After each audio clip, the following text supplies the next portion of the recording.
We knew we wanted to make a paper world. That was a very, well, it was like the sort of the starting point of the whole project, the fact that it would look very different, it would feel very different. With Little Big Planet we allowed people to build anything they wanted inside the game world, and this we want to encourage people to kind of build our game world out of paper in the real world, but also just anything they want to, hopefully give them the courage to just keep on creating stuff out of paper.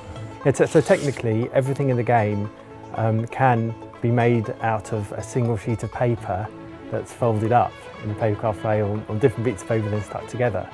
The way that's achieved is inside the Vita there is virtual paper that's virtually folded up in a way that the artists have specified.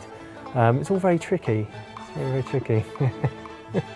It's so simple in a way. It's a simple material, but there's so much to do with it. There's so much kind of folding, deforming, tearing that you don't see so much in games usually, because in games usually you see the very kind of rigid objects. I wanted to play with this aspect that is very magical, where the paper can transform, and everything in the game is made of paper, so everything can turn into everything, and you get lots of magic going on.